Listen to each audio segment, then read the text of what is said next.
আমার সাথে সংগ্রাম করে মারা গিয়েছে আব্দুর রহিম, শাওন, সুজন। তখন দ্রব্যমূল্য ঊর্ধ্বগতিতে আমরা আন্দোলন সংগ্রাম করি।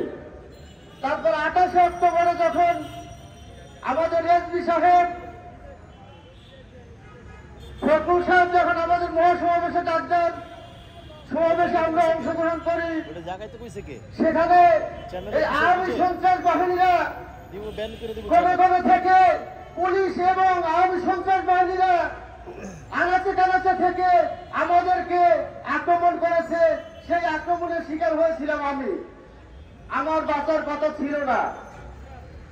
আল্লাহ আমাকে বাঁচিয়েছেন হয়তো আপনাদের মাঝে যেটা কথা বলার জন্য। আমি বলতে চাই যে ভাইরা মারা গিয়েছেন আমাদের সাথে আন্দোলন করে, সেই ভাইদের কথা আমরা বলতে চাই, যেহেতু আমরা জীবিত আছি। এই খুনিরা 16 বছর যেভাবে খুন করেছে, আমাকেও মারতে চেয়েছিল, যাই হোক আল্লাহ বাঁচিয়ে রেখেছে। এই খুনিরা যেভাবে অর্থ পাচার করেছে, শাপলা চত্বরে গণহত্যা চালিয়েছে, পিলখানা হত্যা করেছে।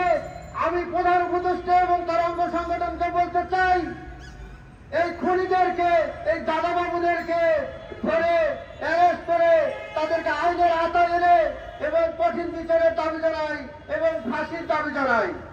এই শ্যামল বাবু, আমি একজন কৃষকের ছেলে, এই শ্যামল বাবুদের মতো অনেক বাবু, অমল ঘোষ, বিমল ঘোষ, অনেকেই বড় বড় পদে বসে আছে। আমি চাই এদেরকে অপসারণ করা হোক এবং এদেরকে অনেকেই যারা দুর্নীতিতে শীর্ষে আছে তাদেরকে ধরে আইনের আওতায় এনে এবং ফাঁসির দাবি জানাই তাদের জন্য। যাই হোক, আমি আর কথা বলতে চাই না। তারপর লাস্টে আরেকটু কথা বলতে চাই। শেখ হাসিনার উন্নয়নের কথা যারা বলে যে আগের সরকারি ভালো ছিল, এখানে মেট্রো রেল দেখছেন, যদি এই রেলটা তৈরি করতে 1000 কোটি টাকা লাগে, উনি ঋণ করেছে 2000 কোটি টাকা। হাইওয়ে রোড যদি 1000 কোটি টাকা উন্নত 1000 কোটি টাকা লাগে, সেখানে লেগেছে 2000 কোটি টাকা। এইভাবে দেশে যদি 27টা প্রকল্প আছে, আপনার তার কিছু প্রকল্প বলছি, metro rail, highway road, Karnaphuli টার্নেল, সমুদ্র বন্দর, সমুদ্র সৈকত, অনেকগুলো আছে, পদ্মা সেতু।